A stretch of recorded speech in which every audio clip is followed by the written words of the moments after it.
everybody, and welcome to another episode of Table 13.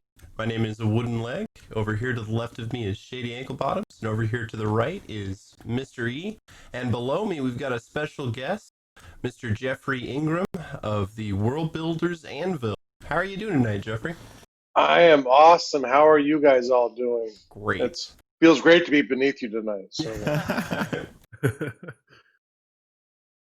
So tell us a little bit about your podcast and about what you do and some of your experience in not just world building, but maybe in role playing as a larger scope. sure.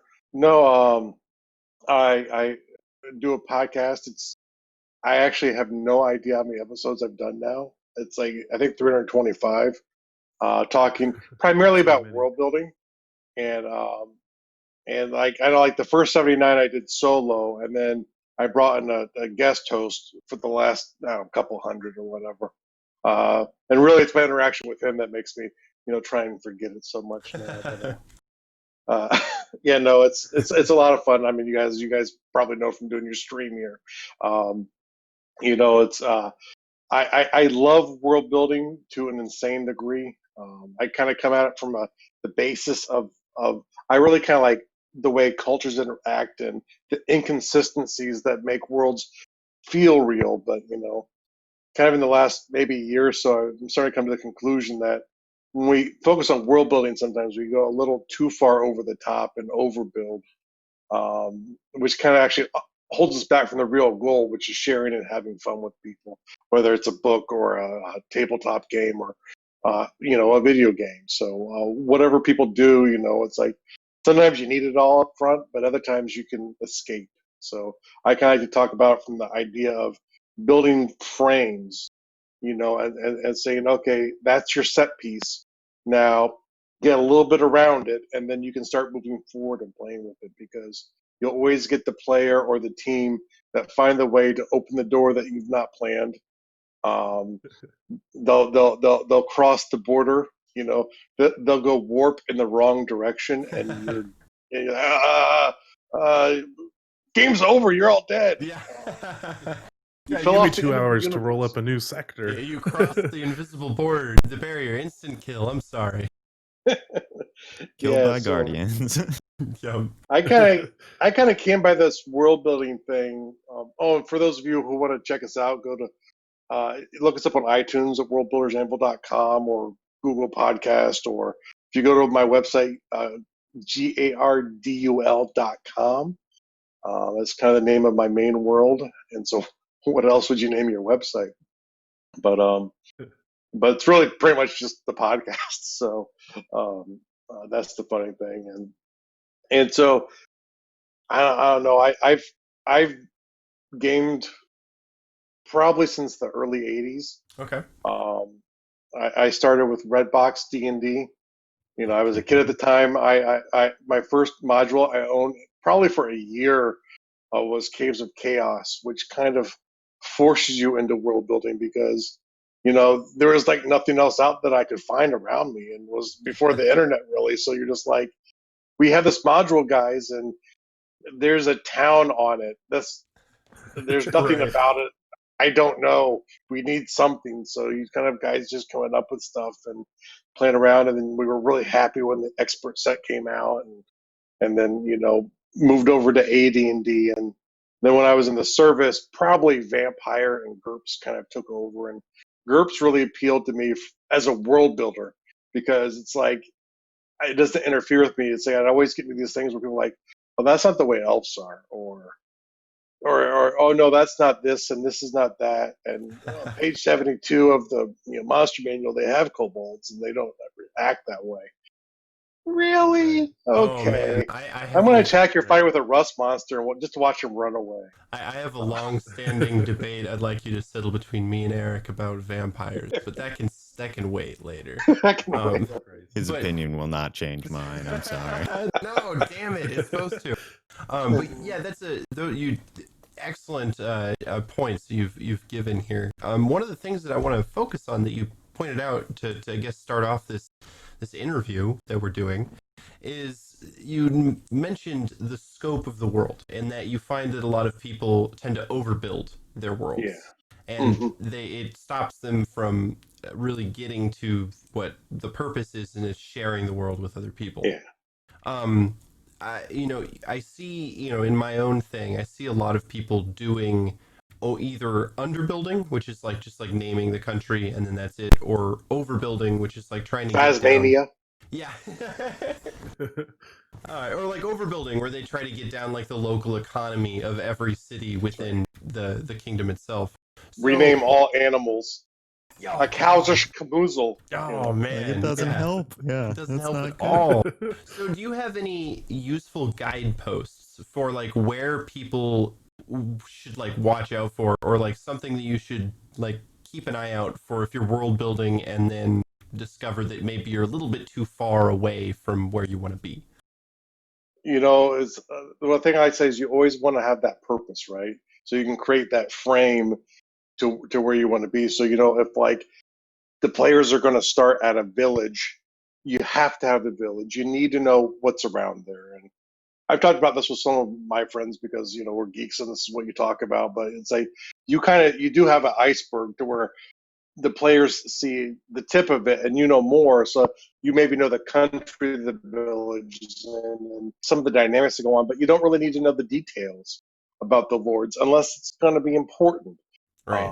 So you kind of have to have an idea of what the tone of the game is going to be, or the story, whatever format you're in.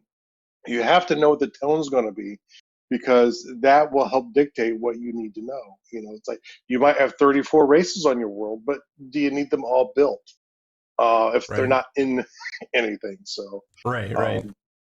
and the other major thing I warn people on is don't worry about, it's not canon if you say it. Okay. It's canon when you show it. Right. So it's like you could talk Yeah. about those orcs. They're evil. They come here every day. They raid our villages. They're scum. They serve Satan. Whatever you want to say is fine. But then when you show it if an orc gets to talk about it, he's like, what are you talking about? You guys steal our crops. You come over here. You're scumbags. You filthy humans. So you always have this thing and you have to realize it's those miscommunications and those biases that make a world interesting. But it's not believable if everything you say is one logical and makes sense, and it's always the truth, because you don't want to be a reliable narrator. Right. Never. Especially, yeah, as a DM. Right. As a DM, yeah, absolutely. Well, I mean, even as a story writer, honestly, I mean, there is, Mhm. something about, there is some authors that sometimes oversell or overtell in the first couple of chapters. We've all opened up an adventure novel and had to read the first 6 pages about the mystical kingdom and the knights that are named And what's happened over the past 3 centuries. Yes, exactly. But Okay, I know what Bilbo's door looks like now. yeah, thank you. Yes, I wasn't gonna say it, but we all know the grandfather of over exposition. I mean, but if you start by building the Elven language from scratch, Right, then yeah. that's how your story You're is on going. that path. One of my favorite webcomics is Tolkien in creative writing class, and he's standing up in front of the classroom, and he's like, "All right, now, students, anyone know the first step in creating a world?" And someone is like, "Make a believable economy," or like, "Come up with kingdom names." He's like, "No, make up an entire language every time." And it's just, yeah, you don't want to go the linguistic approach. But this is interesting though, because I have like Steven Erickson, the author, his approach to world building is a little bit different than mine, or it sounds like yours, in that he like literally commissioned a linguist to write him several languages for his world. Is that something that you would suggest, or even have you Not ever for a thought free about project. that? Yeah, right. Yeah. If you're, I mean, the great thing with language is it does tell you a lot about the experience of a culture to a world, and really the language comes before the culture. So I mean, from a standpoint, culturally speaking, it probably makes sense. But I would say, hey, what is it right now? Like $4, go get Vulgar Lang. or I think they just call it vulgar, but it's like the vulgar language, whatever the website is, and go get that, uh, and literally, and this is what I got from uh, I think one of the books was I actually had a book and I built a language, and when I didn't learn phonics in school does not help in this process. No. Um, no, so but it's like I struggled through it. And I kind of enjoyed it, but it's like the advice I got, I think it was from that guy, is like, don't even when you're doing that, don't start from scratch. Steal someone else's uh, phonics. Maybe make a few tweaks here or there, but take at least the sounds from something, because really language is ultimately about the sound. People Right. think it's about the writing. The writing is an afterthought that comes down, years after it's important. So, but it's the words that people speak, and then you get accents, which is like halfway to a new language, Yep. and then you get a new language over time, So, yeah, I love languages and worlds, and it's one of the things, and it's one of the things you get in Token too. Is it feels so real Yes. because you have like these really unique name places, and it's not like Bloodsword Gulch, Right. Or and Latin, or just Latin. or just Latin, it's fancy Latin. Yeah, And fancy Latin. but but that's the way to to get some rich detail. But now we have some tools that you don't have to necessarily spend a lot of time, come up with like language to be and just run with it. Right. That's I mean, you can only make so many different sounds, right? Like that's Right. most of that Yeah, stuff's already been done. So you might as well borrow from something that's similar to what you're looking for, and yeah. A then group of make your people put them adjustments from together there. because they make sense. you Right, Yeah. know. right. They right. don't want it to be. Somehow. It shouldn't be too hard Yeah. to get your, or too unique, because then it isn't like a reasonable construction of sounds. Like it Nice. wouldn't have. Yeah. Then Yeah. it then it becomes Klingon, and you're just making a whole bunch of K and Just R noises. just to be different. Chuck noises. Yeah. So, so I guess like maybe coming off of the language thing a little bit, but focusing kind of on the believability of the language, right, or the believability of your world, because we said like Tolkien's ability to make that language added realism to the world that he was in, because for various reasons. But I guess like so in terms of realism, Mhm. how much do you think about like the kingdoms or the countries that you create surviving through time in a way that makes sense? Because that's one of my biggest pet peeves in terms of like homebrewed countries, or even like in novels or stuff. It's like that structure of a country would never last more than like Yeah. 50 years, because of A, B, or Yeah. C. So what strategies do you employ to make government structures that make sense, that aren't just carbon copies of like Yeah. monarchy? It's the king and queen, and yeah. One is I once again I like to look to things that have happened. And it was really funny. I remember, I was working with the editor on a book I was trying to put together, and really learning that, I have a way to go to get my writing style down. But the interesting thing is the first thing that they said was, "Oh, kingdoms, you have to have kings." I'm like, No, you don't. You don't need a. The kingdom is really just a domain, right? And a king would normally sit on the top of it. That's why it's called a kingdom. But a principality is really the same thing. Yeah. And so it's like, you know, can I take a derivation of sort of like the way the Holy Roman Empire was put together, to where you elected your next emperor, right? Yeah, you can do that, but you know what? The common people don't get a vote. It's going to Right. be, lore, and then you have to determine who gets to vote and how much. So I kind of came up with a very kind of complex system, and then I didn't want a powerful person on the top of a country, so I'm like, how do I weaken the executive? You know, he's in charge of the military, but hey, he has to step away from his lands while he holds the title. Okay. So all your great lords are like, no, thank you, right? Yeah. I don't want the job, but my cousin, he'll take it. My That's funny. my brother-in-law, he can have You'll it. be Yeah. fine. Yes. Way smaller holdings to not watch over. So yeah, Yeah. that's funny. No, that's a good idea too. So, I guess like when you're building countries, though, do you and building the systems that go along with them. Mhm. Do you have any method of like, well, I think that this is like good for 30 or like 300 years, or I think this country Yeah, is yeah. good for a little longer based on these things, because basically when you come down to it, you're God, so you get to Yeah, yeah. decide how You long gotta these. you gotta determine. Yeah. Right, yeah, exactly. Because I have a few tricks, but I'm interested to know what your thoughts are on that. For me, it's sort of like a big history look at my world. So it's like I kind of know what I want it to look like, and so it's like, and you kind of know that one, you get, especially early on, lots of migrations happening and moving around. If you have a steppe area, it's going to be a lot longer for civilizations to kind of rise up in those areas. So it's the idea of what's the natural ebb and flow? Is there a great famine in this area that's going to drive people out into these other areas that are prospering, but that's going to cause like political strife as well Right. too. So it's like a little story I tell myself when I build a timeline out to go. You know what? I want to go through here. So I have this area in my world I call the arm of the world because it kind of looks like that in the map. Like the people knew that on the ground, but whatever. And Right. they called that because I told them to. And but it's like there was like some humans there, and like maybe a touch of elves and a touch of dwarves, and then a bunch of humans kind of came in and invaded the area and kind of took over the area, and then due to the growth of this major empire, sort of like my Persians, it drove up like an orc horde in there right after, like a couple hundred years afterwards.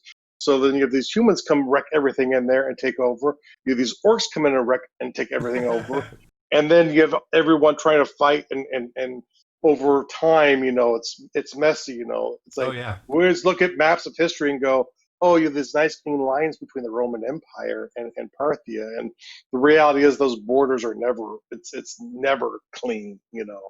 History is never Right. clean. No. You're looking at Yeah. like a cross section of that evolving border war, you know. Hmm. It's like an Yeah. average, Yeah, of exactly. of a certain year or something. It's like, yeah, it was Yep. somewhere in Right. here, between Hmm. here and 50 miles one way or Close the enough. other.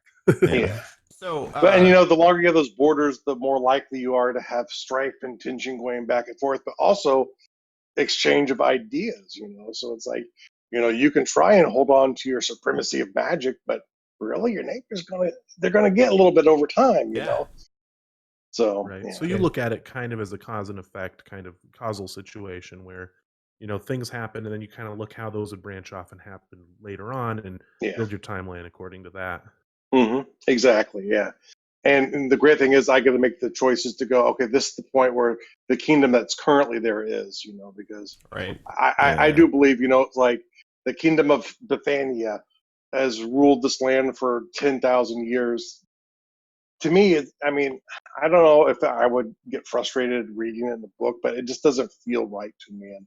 And I'm kind of a gut level person for realism.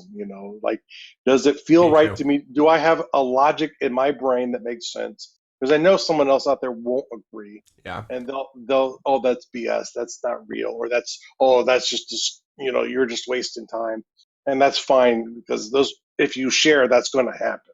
Oh yeah. Um, Yeah.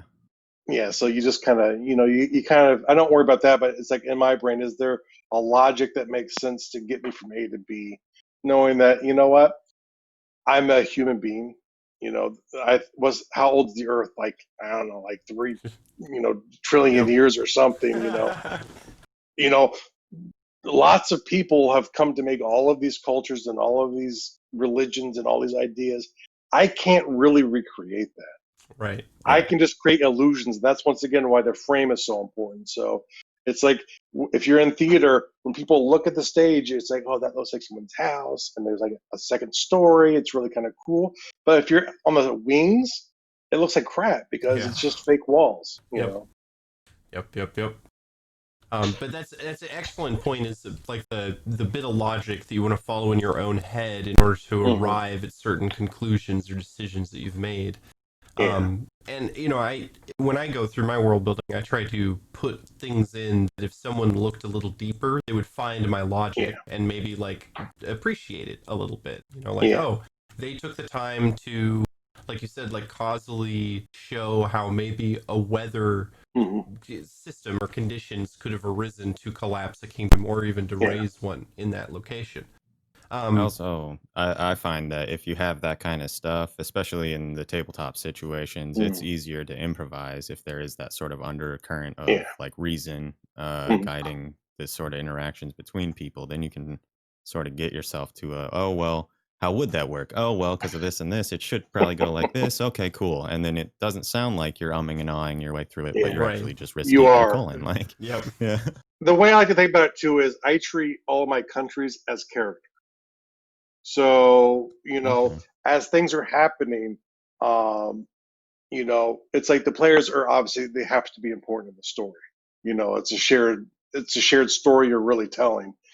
But the thing is, their actions have consequences. I always like to say everything has a cost. So, it's like, but I can say even the king doesn't truly tell the country what to do. You know, even in an absolute monarchy, it's not the way it happens. So you have like this entity called the kingdom of whatever, and it's going to go. You know what? Because of what the players' actions have really weakened their king, uh, we're going to go in and restore order because it's my brother, or I hate my brother, so I'm going to take over his kingdom right now. But it creates a cascade of events that can happen in game that you didn't even think about at the beginning. But the actions, the agency of the players has created the opportunity because you have these other characters that are at a different level than the players, that they have their desires and needs too. And if they get opportunity, but it makes the world feel alive. Instead of like I used to joke. I was in the service, playing for years with a bunch of cavalry scouts, which makes it really hard on you. You have to have your fights planned out pretty well. But it's like you have these guys will come in. It's like target pops up, target pops down. That's what you'd always say on the range. If the target pops up, you shoot it, it falls down.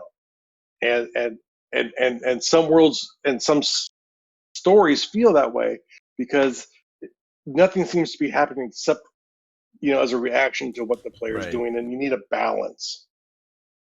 Yeah, when planning long-term campaigns, I usually try to plan like what history is going to look like in the next 5 years Yeah, without the role, because like the big things that are going to happen in the world are going to happen regardless of the role player's actions, or they ought to, yeah, unless Some of them, at least. yes, Yeah. or like Unless they're specifically involved, the players are right, specifically involving themselves in like yeah. counteracting some of that stuff. But yes. Or trying, yeah. But for like a drought or like a king falling ill and dying in the country over or something, I try to plan those ahead of time. That way, it does feel like things are happening that the role players didn't cause, but are still Mm, witnessing. Like the time is still moving in other yeah, parts of the world. exactly. And if they do nothing, that could be a mistake, or Right. that's a consequence to not doing something. Yes. Yeah, Right. Yeah. I call it a oblivion syndrome. Is when you have like a world that only reacts when the player walks up to it and presses X. And yeah, that's just right. everything else is yeah, just frozen, waiting for the player characters to show up. yeah. Um, And You're like I said, still in Kvatch, even though you've been running around for 3 months or whatever. Sorry. Kavach, I'm really stressed out. We're being attacked. Would you like to buy something now?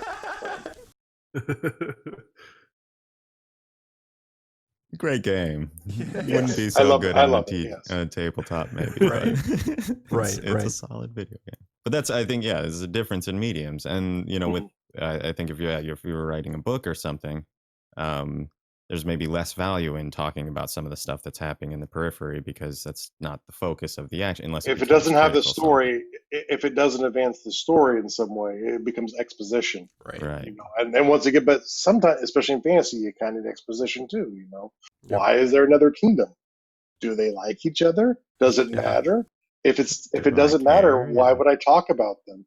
But sometimes Exactly. it's interesting when you throw in those details. You're like, and then the kingdom of Carvaccia, and people are like, oh, and then it gives their imagination something to hold on to. Which is a great storytelling thing. And this is one of my problems when you over share your world, it ruins it for people. Yeah. And you see this a lot of times. Like this is my problem with like the Star Trek movies or the Star Wars movies. It's like you have 9 movies. You go back, you talk about the beginning, and then you talk about the ending of the original story. and you spill everything out, and then you start explaining where Han Solo got his gun from. It's a cool gun, and now you've ruined it and you made it boring because you've Right. explained this cool thing to me, and some things you just don't want to explain, and that's the lesson I learned from old D&D. And like I said, I picked up fifth edition finally because I'm like, I'm hearing everyone talking about this, I have to check it out, but I stopped playing after second edition, so it was a couple of years ago. But nothing against D&D, but for me as a world builder, you like something that doesn't get in your way. Oh God. And yeah, that's my Right. biggest problem with 5e. Honestly, as a world builder, is everything. Yeah. There is some mechanics in the game that are baked into the universe, and so if your world or your magic system doesn't work, has to match, right? Yeah, or it doesn't, like, some people can make assumptions about, like, vampires always being undead. Mhm. And That's the argument. yeah, that's the argument. Is that if you You call My it shouldn't call skin them vampires, vampires glitters. if they're not undead. right? Yeah, No, if you call it a vampire in a 5e game, people are going to assume that their holy damage is going to double, or at least be better. And if it's not, it can be viewed as like DM homebrewing or not Which is what you disingenuous. should do as a DM. Yeah. Yeah, there's nothing wrong with that. I think that's the other. It's just I think it's with games like D&D Rules where lawyers there's don't as like much of the setting, Right. Yeah, people like me. But when there's that much of the setting is baked into D&D like it is, it takes. It was funny. Like, it was D&D that. Go ahead. Sorry. I was gonna say is D&D though that really got me to start thinking at a different level. Because like everyone, when you start off, you go and you're making these target pop up, target pop down scenarios, and when you start DMing, and I would have my graph paper and I would staple it together and I'd write module on there. Like you really need to even do that, but you're a kid. Yeah. Oh, absolutely. Got some piles of those right here. Yeah. I'm sure. Yeah, and but the thing that happens, and you start to realize when you get into some of these games and as a player, you get to a level where you're not interested so much in just the killing portion of it anymore. And you're like, why is that dragon sitting on the ground? Let me hit it over and over again. Mm-hmm. Why doesn't it fly? And I remember it's like for our players at the time, I was in the service when this happened to me. And when I kind of went through that transformation, and these guys go into a room and it's like a common room of goblins. And so everyone's like, okay, there's 20 targets. We'll chop them down in 30 seconds. And my goblins they're classic D&D goblins. They were a little stupid, and all that stuff. But they would do crazy stuff, like they would jump under the table and start whacking your foot.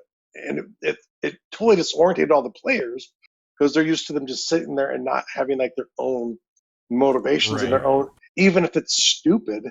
They're going to make choices during it, so They're still alive. and if they're stupid, they should be stupid choices, but stupid sometimes works. Yes, being unexpected is effective, even if it's dumb.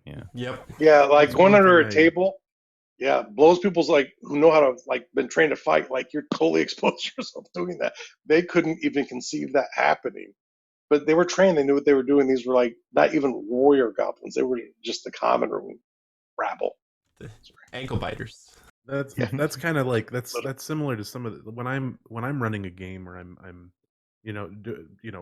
doing a combat encounter like that.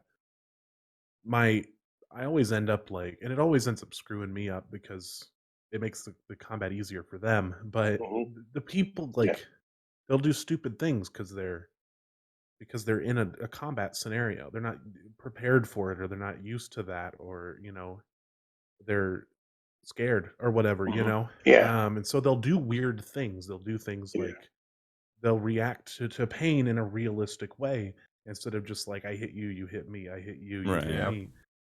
And people always look at that and, like, I kind of get like weird looks for it, because I don't think it's very common. I think people typically are like, all right, let's do some boom, boom, boom, boom, back and forth hitting each other.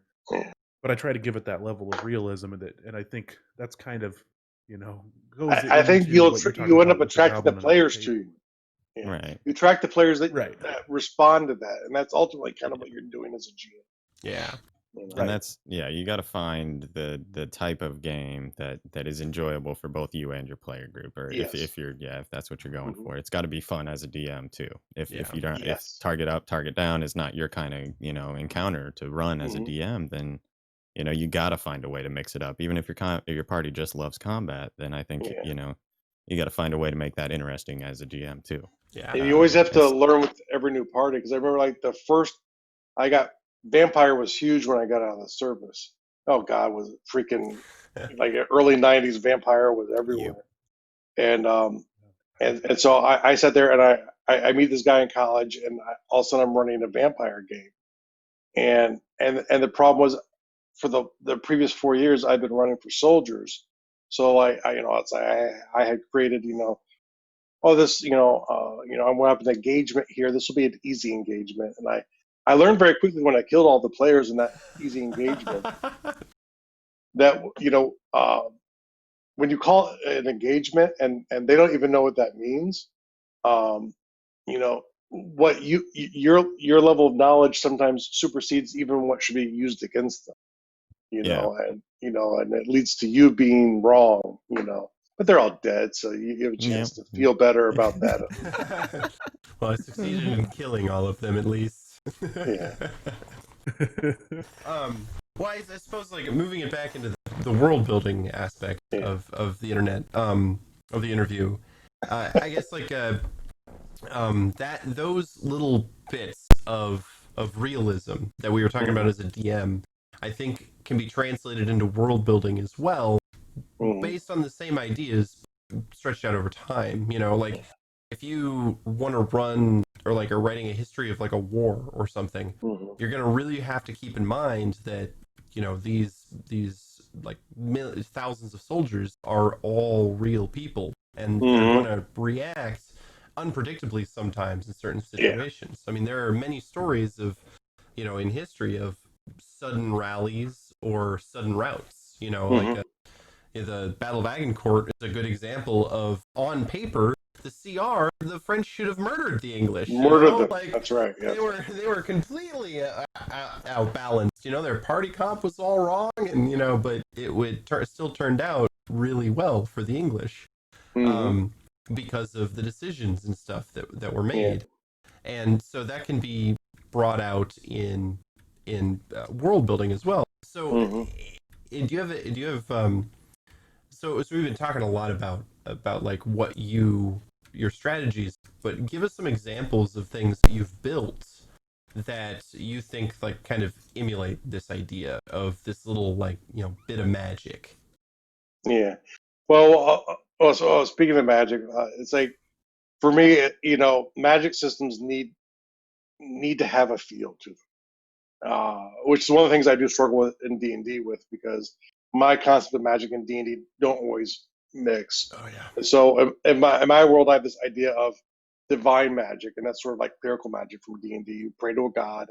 If you're worthy, they will drop the spell on someone. The good news is that it's super effective, right? It's like it's much harder to defend God's lightning bolt than it is to defend Bob's lightning bolt. But then it's like for me, magic's usually slower. So it's like I have a group of people, and it's based off of their culture. They're runic wood riders, right? So their mages carve runes into wood, and that's actually them storing a spell essentially. So as they scrape out the letters in there, they're putting the time and the know-how to store the spell, and later on they can break the stick, and it releases the magic. So that's really neat. But it's the flavor, it's the details that people really end up remembering. I actually just did a 2-part episode. I have a friend of mine who's played at my table. She's a published author, really brilliant woman, Dawn Metcalf, and her husband, who's another gamer geek, and me and my co-host, we just for like 2 hours just BS'd about it's details. You remember Han Solo shooting first. You remember that more so than you remember anything about any of the cities in any of the movies, right? It's like you don't care what the Imperial planet. I mean, and you might know what the name of the Imperial planet, home planet is, but really the thing to remember is Darth Vader. Telling Luke that he's his father, and your mind is blown. As if you're my generation, that changed cinema. I mean, Yeah. I've now rewatched that in 1,000 movies, 1,000 different ways. Oh, but, Yeah, right. but it's like it's little details. It's Indiana Jones weighing out the skull versus the sand, which is a ridiculous thing anyway because it's gold. But Yeah, no. I love it Indy, doesn't so work, I'll let to that be go. fair. It doesn't work. You know, I want a lot of sand to replace Yeah. a big chunk of gold, but Much more sand. I just love the this seems about right. Like, no, this no, is- it could not. What is that, No. like powdered lead? I don't understand. that's right. Yeah. It's like depleted uranium or Yeah, something. Oh, No, my but you're goodness. right. You're good. absolutely right. The little like minutia details of Mm. something that Yeah. makes it unique, makes it memorable, is not this big empire did this thing. It's Yeah. they cast their spells by writing them on wood and then breaking sticks and Right. Mhm. cast out a lightning bolt or whatever. Really Yeah. iconic, and you can totally build around that and make this very believable, very Yeah. unique, and very cool culture Yeah. around it. Yeah. That's Well, like it doesn't matter if you've developed 10,000 gods in a pantheon, and you have like every ritual that they do written down on paper. If it doesn't connect to the person who sees it, it's all for nothing. Yeah. So it's the details, it's the things that people can latch on. Human memory works on pattern recognition. It's very faulty. It feels really good. Like, I can show you a picture and you're like, oh yeah, it is a windmill and there's like some trees and some buildings. And then I could show you a different picture. Like, yeah, that's it. And then it's not the same picture. The windmill shifted Right. over. There are actually buildings missing and stuff. You remember the pattern and it feels real in your brain, but it's really a few details that show the whole picture to people. It's the Mhm. three things that create the pattern that matter. That's one of the biggest, or one of the things that I try to tell people who ask, like, how to do description as a DM, or how to like set up scenes as a DM, because a lot of people will come to me and be like, "Hey, I've written this scene out. What do you think?" And I look at it and I'm like, "Okay, well, your prose is great. It's fine. It's just, you could write a novel, but that's not your job as a DM. It's not to like read out description." And so what I like to have them do is I like to have them put a picture on their screen of something and then have them describe that picture to me. Yeah. And then like see if I can see it in my head the way that the picture was on the screen, because that's really what you want to do as a DM, is have a picture of something in your head and then translate it in words enough to the other person so they can have it in their head without it being like written out, because we're not writing a book, we're DMing. Yeah, and the thing is too, I always feel like you need seasoning description. Yeah. So as you're making the dish of the scene, you're adding more. It's like when you're having a conversation. I'm looking at each of you. I'm picking out new details every time I'm looking around. But a lot of times when people want to describe a scene, it's like, okay, it's a 20 by 20 hallway with flagstone tiles, and there's a lovely green tinge. You might not even notice the tinge. It's like, oh my god, it smells like death in here. That's the first thing that sticks in my mind.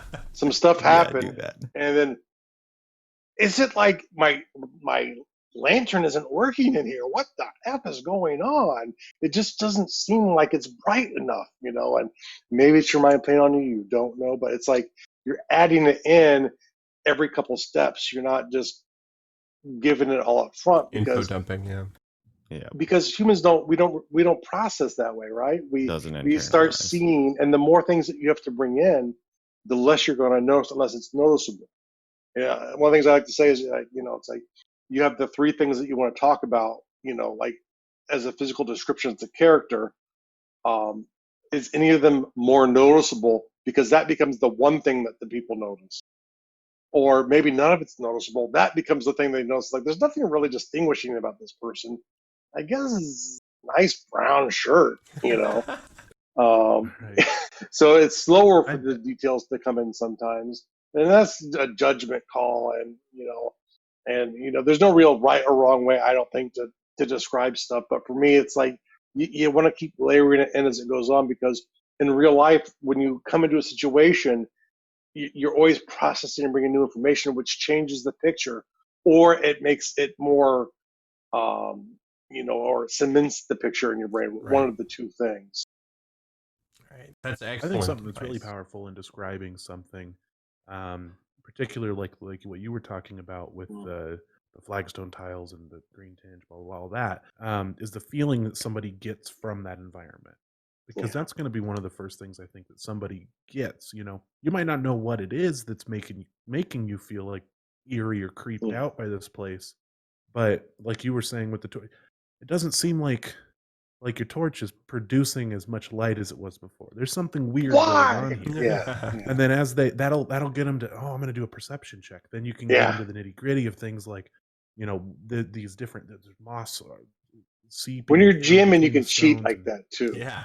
right. Because it's like Absolutely. if your players are getting a little too comfy and they're not supposed to be, hey, really, you're alert, and they're like, oh God. Oh shit. Right. I'm awake. "What's Yeah. going on?" I What'd want to I miss? remind you, I have danger sense, so I would know as soon Just as you throwing that kill out me. there. Just, Yeah. Yeah, smart. you should know that. Yes, it's Yeah. going off right Mhm. now. Normally, that would apply. Yeah. That's good stuff.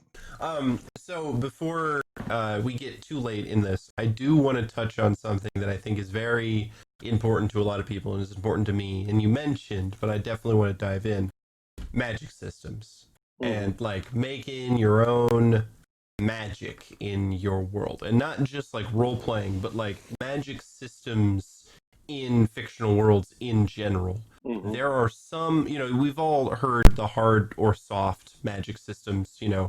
soft magic of Harry Potter or the hard magic of like Full Metal Alchemist. What is your favorite type of those? And like, I mean, do you even want to be beholden to that dichotomy, or is there a better way of looking at it? I'm not completely beholden to that dichotomy. I mean, to me, there's always a system, and so the story should dictate the way it's presented. If there's no mages, that are part of the narrative, it's going to seem fantastical. Right. That's the reason we call it fantasies. It's how did Gandalf do that? Was that a spell? That had to be a spell, right? But if you don't know how magic works, why would you know?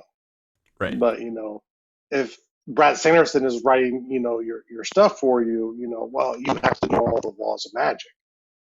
So there it makes sense to know. So I think it works a lot.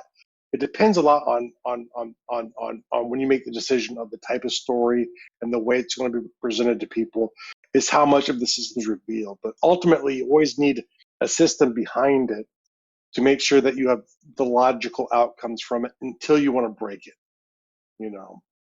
So Then it that's becomes special, I guess, yeah. right? When you break Yeah. the system, that becomes a more important event. Otherwise, it's just a hand wave, essentially.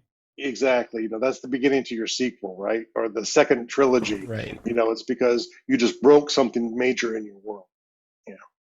So that's a excellent point. Is that there always has to be some kind of logic in the magic system. There are times that I have like, come across people who are building magic systems, or even like books or novels that tend to have like very soft magic systems, where it's just like the magic is more of a tool, of a story tool, than it is an actual like system. It's the hand of God. It's the hand of God. Deus Ex The Machina. narrative device. Narrative device. So I guess like how in depth should the logic behind the magic system be? Because I've done stuff like try to get down into math with it, where I'm like, okay, the propagation of waves works like this, and so if the magic amplitude is this powerful, then mages should be able to draw this many kelvins from the latent fields that are crossing in front of them. Yeah, I think that's a little bit overboard, because I couldn't, it just. What do you mean 0 Kelvin? Yeah. But I guess like, so that's, I'd say that example to show that you don't want to go too in depth with it. But like an example, what would an example be of like a good logic of a magic system that isn't overboard but still provides a decent backbone to a story? Well, it's like any plot point. It's does it make sense logically? It's like if I've established the idea that there is a life cost in magic use, which is one of the most common Right. limitations. One, you have to have a limitation, or it just becomes boring. Okay. But that's a very common one, right? It's like, what's the cost? How's it paid? And how's that character walking around and there's no cost being paid? But it doesn't mean there's not a cost being paid, but maybe it's not, you don't have the ability to witness it. So as the storyteller, you need to know the truth behind why, especially if it appears to break a rule. It has to be, but I always say you want the minimum, because when you have the maximum, what happens is you lock yourself into corners, especially with um, when you're telling games that now it has to be this way, and I said it has to be this way, and it's not. It's going to destroy my story because I had 4 clever players jump up sideways 3 times and fall down, and that is going to cause Yeah. the boss at the end of the story to die. They've met it, and so you want to have the minimum you need. It's sort of like agile programming for anyone who's a programmer out there. It's like you need enough to move ahead, and sometimes there's stuff you might not know yet, and that's maybe okay. Once again, it depends on the story how much you need to know up front. Right. Because usually you just need to know what happened yesterday and what's that event that's causing the next scene to happen. That's an excellent point. That kind of goes into back to how we started, is that you don't want to overbuild your world. Because I think magic systems is a great place that you accidentally And technology. overbuild. Oh, that's an interesting point. Yeah. So excellent next question. How is your relationship between magic and technology in your world drawn? Because a lot of the times I find that they're so close together sometimes that it's not even useful separating them in some settings, where other times it's very useful. Well, the way I use magic is, or they are connected in the world. And I think a lot of times we don't think about that, So it's like, what is magic used for? And Yeah. if you have magic, do you need other things? So, one of the main ways magic is used in my world is the production of food. Yeah. So, if you're in the Iron Age of my world, you're going to see a medieval level of population Right. Just because there's because they're getting druids a out little there. more Right. yield out. Yeah. And I don't care about the exact numbers, but for me, Right. that's kind of the ballpark, right? It's like, I think the level of my magic isn't super overpowered. Some of the characters that make it look that way, but in general, it's not really, because there is a cost to it. Right. So, and it's a life cost, which people don't like to pay. So you either need lots of people to do a big thing, and they all have to kind of agree and work together to make that happen, or you do a bunch of little things, because that's safer, that's easier, and maybe get a little tired instead of like losing an arm, And because who wants to lose an arm? right. And either way, you've Right. defined a serious chunk of your sort of society there. Like if it's a Yeah. big event where a bunch of people have to work together, that's a big event. It's hard to get people Right. to work Yeah. together. And if it's a Yeah. bunch of little events, then that's a pattern of behavior that you've established in like a Yeah. culture, And basically. especially when you get powerful people, I mean, 'cause then you try and get a group of powerful people to act in common good, you get Congress.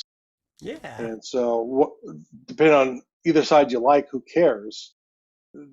There's always a problem there because you have a bunch of egotistical people who think they know best. Whether or not they're right is irrelevant. It's there's a bribe in it for them or something to get them to go along and play ball. So And there are yeah, going to be people who just don't want to do it because Right. that's what everybody's saying they should do or something. exactly. Yeah. And that's, Oh yeah, yeah. that builds Well, I don't like tension you or your group of inherent. people, so I'm Right. not doing that. Right. I Yeah. think you think of Wheel of Time for that with the different Aes Sedai groups, and like the Reds would just go kill guys that had magic, and the Greens would maybe marry them. So so you'd have the huge differences in the way they react. But I think it would be that way when you have people who are really powerful. Right. But for me, most of the mages in my world, it's like say 1% of the population can actually do magic. It's a very small percent in my world. Out of that, there's like probably 1% who are your classic adventuring mages. Because there's a lot more money in making farms put out more crops, Right. and it's a lot safer than dungeon dwelling. So Making the stuff, person who cleaning wants to chamber learn to cast pots a or something. fireball is a little exactly. But also too, then lords will hire mages to strengthen their walls. I want to make sure people can't get through this wall with the teleport spell, or I Right. make it a little harder for the battering ram to get through my wall. So I'll pay a mage. Yeah, I've And had that becomes like an arms race of sorts, Yeah. basically. Yeah. Then it's like, oh, they've got a mage defending, we got to get one to blast it or whatever. Mhm. Bigger mage. Yeah, I've had entire cultures get warped by the magic system that I put forward, because I had a magic system that worked on belief, and if someone believed something enough, and it was kind of like the Kuatoa version way of producing gods, is I just made that to all mortals, and I had a civilization that they just worshipped, and they just focused all their belief on a single person in the entire country, and that person became a super mage, basically, because they had an entire country that believed that they were a super mage. And So he had to be. yeah, so he had to be. It's like that's enough people got together and believed in him. But that found out that it warped how society was structured, because this singular person became the god king of the country, and the entire society was based around worshiping this singular person to keep them at that level of power. And no one likes a god. And no one likes the god king, yeah. But yeah, so depending on the magic system or the logic behind your magic, you can cause your world to look very differently. And that's not only magic, but I also find that the physical aspects of the world can have large scale effects on countries. Like I have a world that isn't on a planet; it's just a flat plane with no seasons and no space or anything like that. And that changes a lot of things about the countries that are there, and like the beliefs that those countries hold and that kind of thing. Because there's a lot of culture that we have in our real world that's wrapped It's all based up. on seasons, pretty much. Yeah. Or like the moon, or like stars, or things that don't make as much sense in a place that doesn't have those physical systems that we do here. So yeah, it's just now I'm trying to form a question from that jumble of words that I just put out. But yeah, it's just an interesting. There are many different ways to view your world that you're creating, from like a physical view, a political view, like a person on the ground view. As a like world builder, as a person that does this, what's your favorite view? Like, do you like, when you think about it, do you think about yourself as like a king in your world mostly, or a commoner, or even like a god? When it comes to all of this stuff, I like it from the perspective of the everyday person. Okay. So that's kind of the level I like to be at when I'm running games or when I'm writing stories. I just think it's oftentimes we talk about the great heroes, we talk about the kings and the generals who took advantage of the wars, which are interesting, and those make different types of stories. But it's the guy who's sitting there, who's next to Jason and the Argonauts, going, "Oh God, get out of my bar, God, oh, it's gonna be trouble now." Every time they show up, I Yeah. gotta buy new tables. Odysseus, do not take out his eyeball. Do not take out his eyeball. Don't do it. It's definitely like the fly on the wall in your world. It's seeing the nitty gritty and the stuff that goes on behind the scenes, the stuff that's not advertised. Is what the common man sees. Well, it's kind of like the idea. Actually, Oh, go ahead. No, you go. You go. I was going to pass to another question. So if you have Okay. something relating to this one, I'll go ahead and Well, finish I, that I was gonna thought. say is like the story I've been kind of working on and I've been mulling over, and it was strange because it kind of came straight from a timeline, and someone asked a comment, on a timeline on a crappy website I had up like on Lycos like forever ago, but it made me think about a character and flesh him out. But it's like this Greek style hero, right? And so the idea is storytelling wise is I want to start off as like a young boy before he becomes the hero. But by the time he becomes the hero, to me that's boring. So it's like then it's all of these other characters you were introduced to getting pulled in the wake of this hero, and sitting there and how's that? And even if sometimes some of them are really competent people, but they're just not that guy. Right. It's Tom Brady. He's pretty. He's better at me than football. Oh, God, I hate that Just guy. right in the mouth. Just bam. That's right. But it's that exactly. It's like that Greek hero made a level that you can never rise to. So for me, the interesting thing is even for really good people around them, what's their life like? Right. And how is Right. it affected by the presence of this person?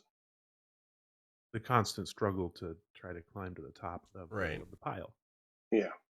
from the bottom of the pile. And that feels really Or run away from the pile, Yeah. whatever Yeah, it even is. Just screaming. yeah, being second best. Yeah, it's like, Could you stop following me? So in world building, coming at it from the approach that you do, how do you avoid real common tropes? Because tropiness is good to a degree, Yeah. but you don't Yeah. want to just rebuild Lord of the Rings, Harry Potter the third. Yeah. So What's your method for avoiding that? experience. I mean, that's Yeah. part of it. Right. That's probably the most important element. I mean, really. I mean, here's the trap of tropes. nice. The trap of tropes is that you Trope need trap. them. People identify when they're going through stories with archetypes, with tropes. It's like, and it allows their brain to understand more complicated things that are going on. So you need tropes in areas to allow that story to go on. So when they meet that village elder, he's the old guy who knows everything. Yeah, okay. Yeah, he's or the old wizard with the long beard. They kind of get a feel. I have two major strategies though, because if you keep it the same, it becomes boring. That's the trap, right? Because everyone knows, okay, Gandalf again. Right. What's the difference? So for me, I like to, especially coming from a D&D background and a tabletop background, is most people I know have very similar trope ideas from playing D&D, what a goblin's like and what an orc is like, but what a halfling is like. And I like to take the idea and maybe even from a distance, it might even look the same. But then when you get close, there's a 180. Yeah. It's like halflings in my world are mongooses. Pound for pound, you don't want to fight them. Oh, okay. Yeah, it's like, wait, literally? Like they're literally monkeys? The actual mongoose. That's Yeah, not awesome. literally. Monkeys? The idea that it's like, and everyone thinks, and they have a society. They kind of like live in these little mounds in a hilly area, Yeah. But if you get addicted to something, they're more Spartan. You're worthless to our society. You can get out of here. Okay. They have hospitality as long as you don't want much.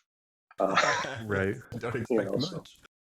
yeah, That's- yeah. but And you I- got to and take what I'll- people know and use it against them. Yeah. But Sort of to what do they're that, expecting. you have to play along with it.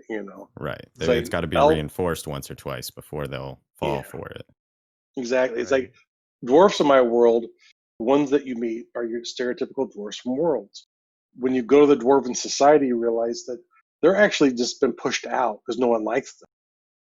They don't fit in, so they've been pushed out. That's why everyone thinks of dwarfs the way they do, as greedy jerks. That's hilarious. And no one likes them. And women are in charge because they have bigger beards. Solid. That's great. Solid. That's perfect reason.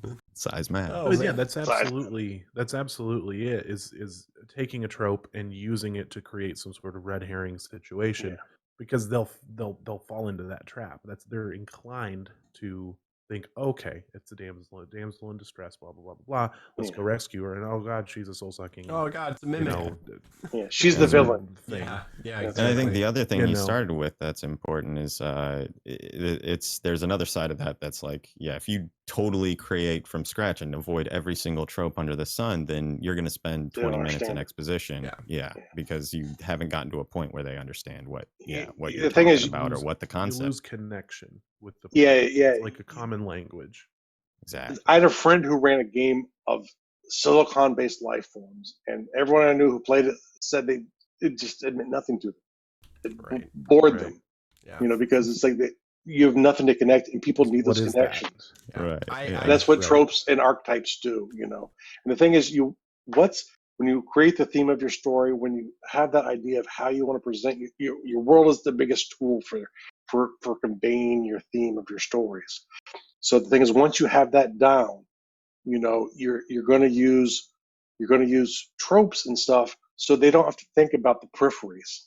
You want them focused on what's important, what's the theme, and so you definitely use the tropes off the sides, and it kind of creates like the bowling alley for them to roll down, the story. I like your metaphors. They're That's on solid, point. Yeah. Very good. It is about 11:30, so we usually take a break about this time. Shady is gonna do our little spiel about Irrational Radio, and then we're gonna go take a break. Well, first off, this is Jeffrey W Ingram, and you should check out the Worldbuilder's Anvil. It's on. I've got it linked up in the chat a little bit. I'll link it again here. But also, we're Irrational Radio, and we do a whole bunch of this stuff. We do streams every Thursday. We do the Table 13. We have a bi-weekly podcast that comes out called Dragons of Paralandia. You should check that out. It's on all your favorite podcasting listening devices. Mhm. We do I don't even remember. We do a bi-weekly stream on Mondays called Gods of Aether, which I promise we'll do this time. I promise. Yeah. And we don't do anything else. Oh, Vault of the Cavitarian. What's the status on that, my dude? It's at the moment. still cooking. It Oh. came out a little prematurely. It went back in the oven, and now it has a done timer. So Well, tune take in that for off more the stream information. schedule for a little bit. My bad. I didn't mean to take that half-baked biscuit out of the oven. Just takes longer. But other hot. than that, we have a store. We have a store that you can go buy shirts and dice from, and if you like what we do, we have a Patreon you can support us on. There's all sorts of different things on there that you can do. You can also subscribe to us on Twitch, or pass out gift subscriptions like Bags does here, Mr. Moneybags over here. But yeah, that's all I got.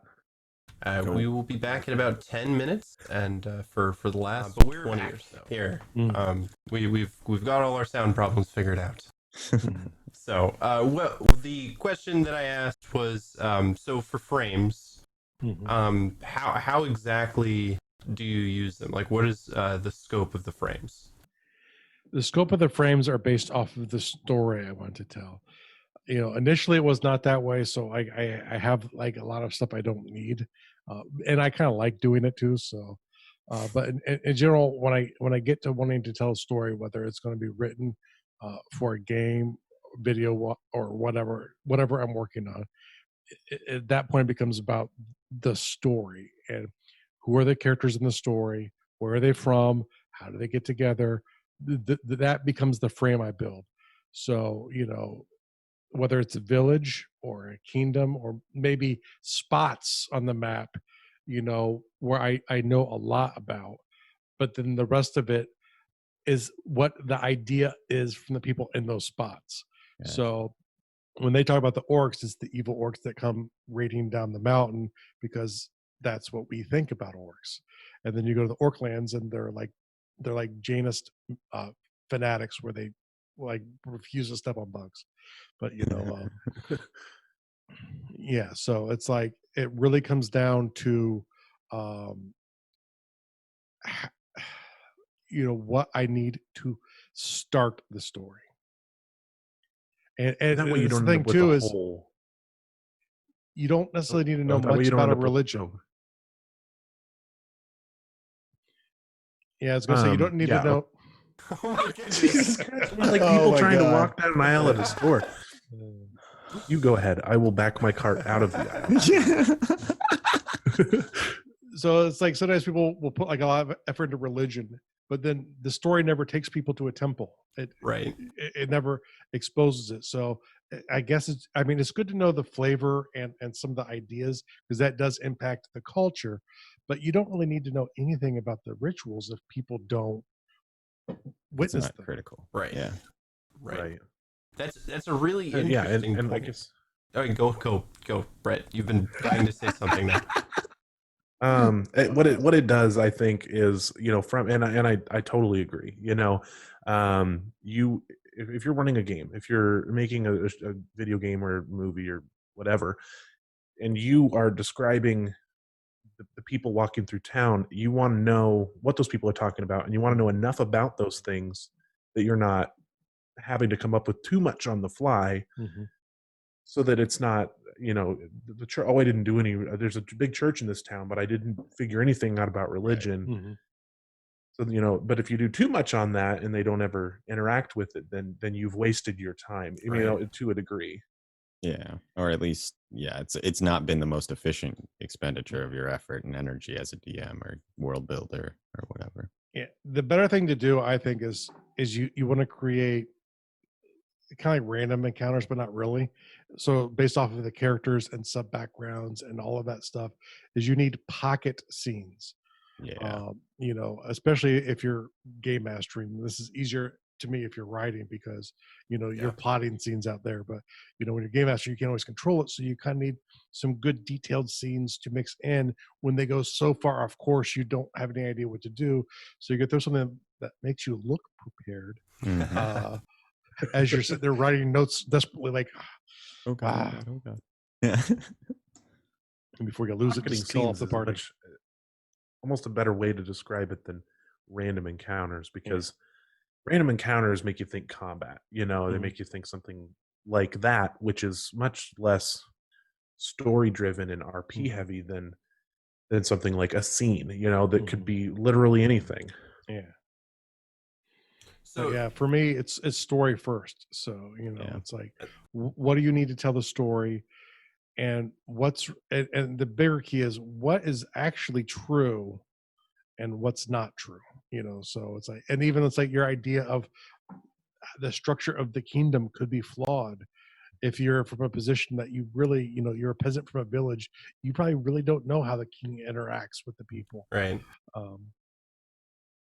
Yeah, not every source of information has to be a perfect one. Like Yeah, people can have flawed perceptions or whatever, and I think that makes for a really cool and real feeling setting when you've got people who think orcs are just evil because they're evil, but then they get there and they're not. It's something a little more complicated. That's or every year someone comes into the village, a traveling merchant or a bard, and they sing the stories of the evil King Johansson, and then the evil King Johansson, you finally meet him one day, and you find out that's actually a lord trying to take his position, who's it's propaganda going out. Yeah.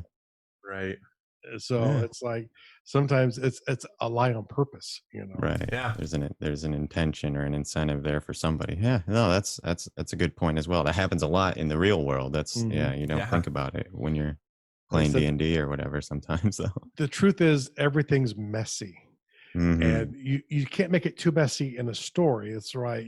Truth can be stranger than fiction, but the thing is, if you can add in a little mess, it's a level of detail that people don't expect, much like having the person make a foolish combat decision. Why did that guy just lower his shield in the middle of combat? He's a rookie. He froze a little bit. He didn't know. Yeah. Right. You hit him with the sword, he screamed and ran away because it hurt. It's funny. I have a character, an NPC, whose name is Jeffrey, actually, who did something quite like that. Actually, he hit himself with his own sword and gave up because the other person was just too strong. That's the way to go. Yeah. Right. So I do have another question that's a little bit off the subject here, but we're bouncing around everywhere. We're just hitting all the walls. Mhm. But you did bring something up that's interesting that I want to kind of delve, because as someone who has written a lot, I have an English degree, and so I've done the creative writing stuff. What do you think is the difference between being an author and a DM or a GM?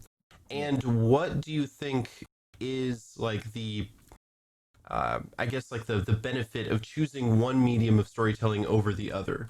Because like I see a lot of people that want to DM when they actually want to write a book, or vice versa, Yeah. For me, it's personal taste. One, it's a lot hard. It's really hard either way to make money, like livable money. I forget, someone was telling me, and this is someone who's been writing for a while, one of the people I interviewed, and he's like, you need 20 books. To make a living, you need 20 books. Yeah. I'm like, okay, fair enough. So that won't be my focus, because I'm not going to write 20 books. I maybe could, but for me, the difference is GMs aren't, they're storytellers, but they're co-storytelling. Right. It's like you've subbed out certain characters to other people to make decisions for, often silly decisions that frustrate you. Like, why would you do that? Why did you open that door? I gave you every foreshadowing. Why did you spend 3 hours building a door? Building a door. Building a door. Oh god! I ran a campaign and years ago, and the idea was it was a group of actors, and I thought it would be kind of cool to have like this traveling minstrel type of thing. Okay. And to kind of press the point through, I had a war going on with the enemy army coming up to this major city that they were from, and it was obviously going to be a massive siege here. The players didn't leave the city. Oh no. Yeah. And I'm like, oh no. Not a lot of plays, folks. People are fleeing the city. Fleeing the city. Go. And they didn't. And so it became a lot different story. Yeah. Just because of like certain decisions where, you can maybe kind of force a little bit, like as a GM, but it still doesn't always work when you try and force it. I sent a dragon and burned down your guild hall, and he still didn't leave. It ended up being a great game. Yeah. And it forced me. That's why another reason it's good to have those pocket scenes in, because then, okay, I'm going to have to go talk to a criminal in town now, and start taking the story in a different direction. And now you're going to have to live that consequence of being in a major city that's under siege. It's not going to be pretty, There's going to be disease, there's going to be death, and then of course it's a fantasy game, so there's going to be undead. You just know it at that point. So right. Yeah, and that's absolutely it. I think when you're writing or you're creating something you're the only author of, and something that you're the co-author of, there are going to be decisions that you, when making the story that you're giving to the players or your audience, isn't interpreted the way that you intended for it to happen, and so then you can't unfold the story according to your storyboard plan that you've set up. It goes a totally another direction, and it may not be a good direction, for an audience. It may not be something that is interesting to listen to or makes sense to somebody from the outside. I think that's the other big difference too between writing and DMing is the audience is trying to make it fun for them, and if they're a good player, they are worried about the other people at the table too. Not every player is capable, but most players, I think, do care about the fun of everyone at the table. But even if you're co-authoring something, the co-author has the same goal, so there might be arguments over how scenes should evolve, or you're giving too much away, but the goal is to present to the interactive audience in the best light, where it's not true. They don't care about anyone who's not at the table. Definitely.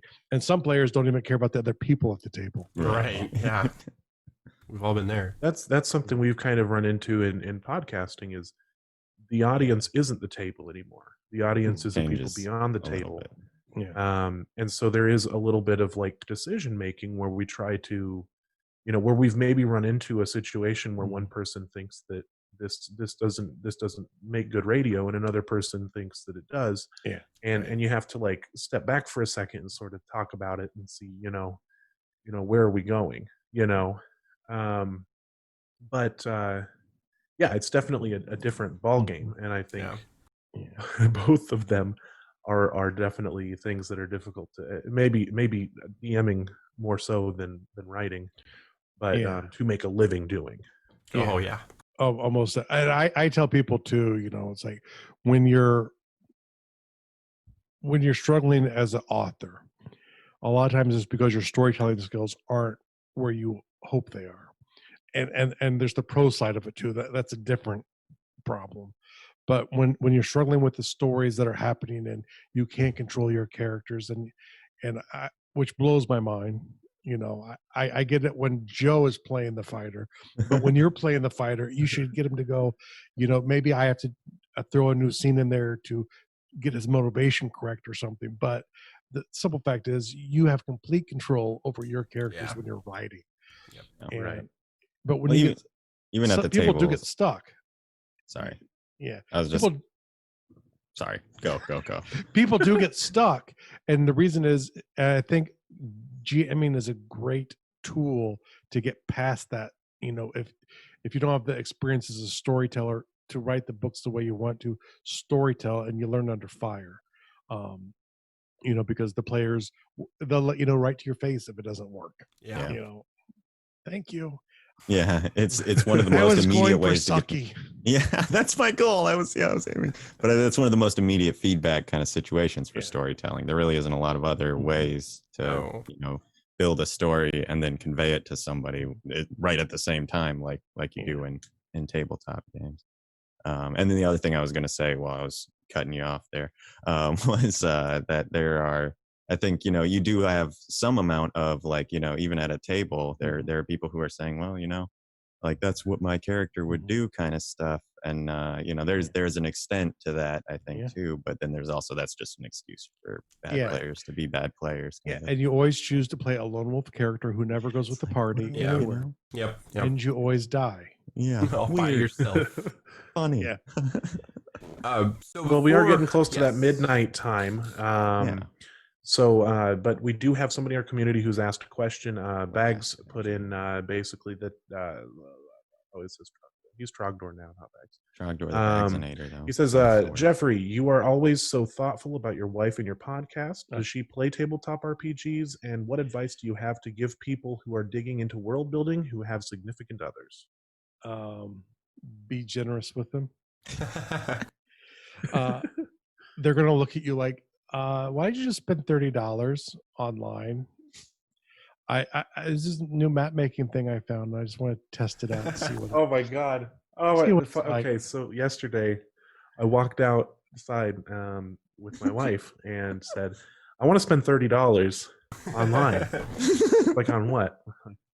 On a map making program. It's literally bought Wonderdraft yesterday, and it's wonderful. I just bought Wonderdraft myself. Like, oh, that was what was in my brain. Yeah, I wonder if you guys aren't thinking about the same thing.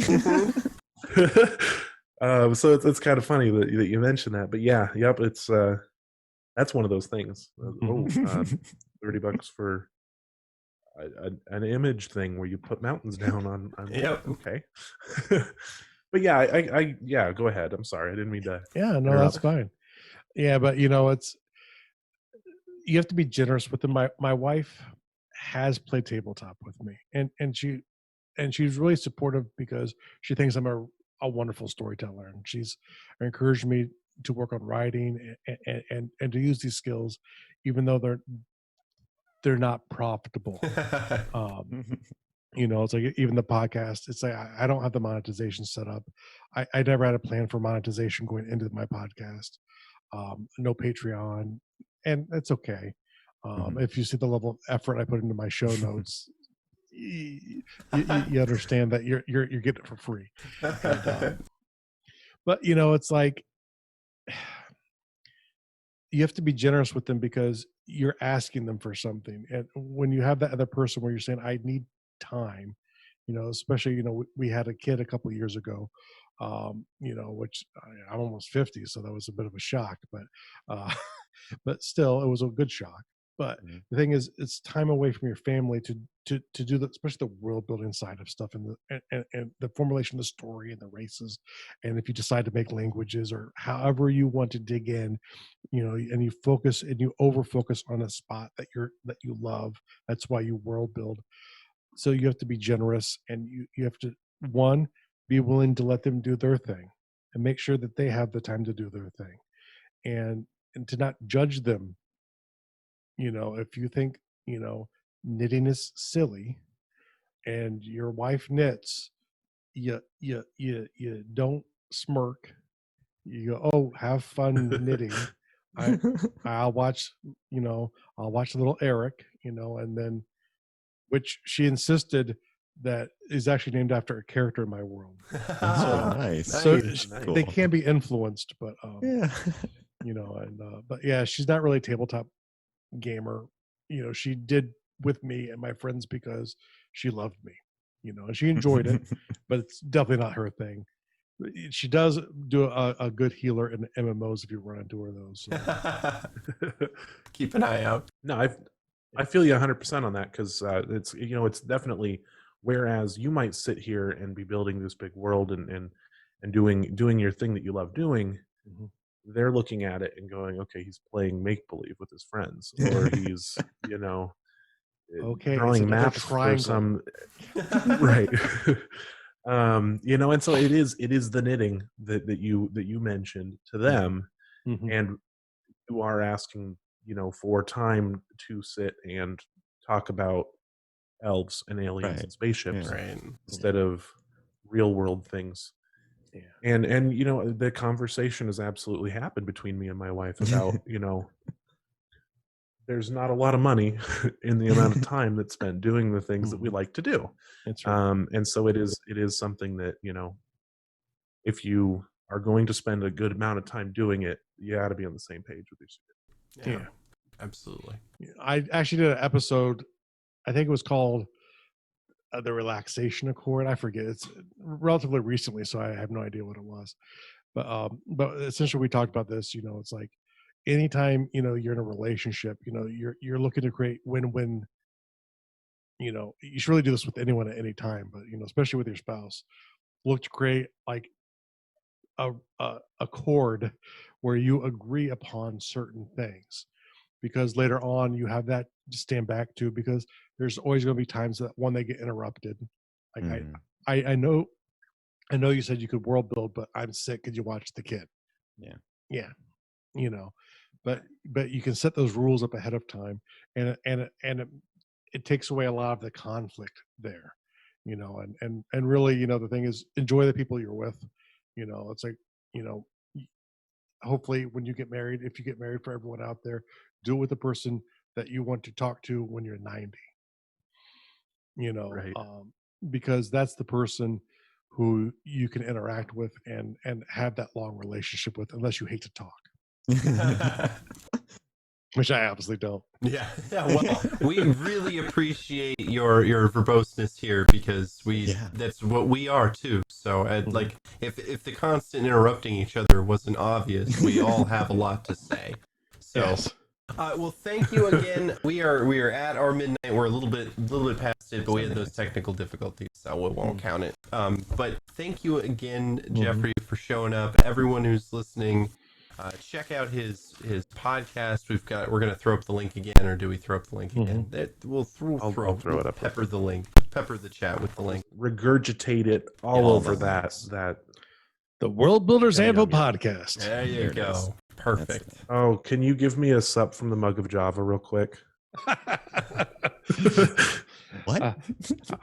That's been like part of the intro for years, is you sup from the muck of Java and build.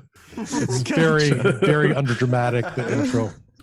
No, it's I solid. love it. Okay, I love great. it though. Gotta get in on that. All right. Well, thank you everybody who showed up and took part. Again, a million times. Thank you, Jeffrey. And we will see you all next week. I don't know what we're doing, but it's going to be something for Probably sure. microscope. Probably Probably We're gonna be microscope. All playing right. Microscope. Yeah. All right. We're gonna be playing microscope next week. So tune in and see us make up more history. So thank you And again. Kyron kill things. And me kill things because I am the great Kill ender. everything. So Yeah, all right. and too hard. Good night, everybody. Bye.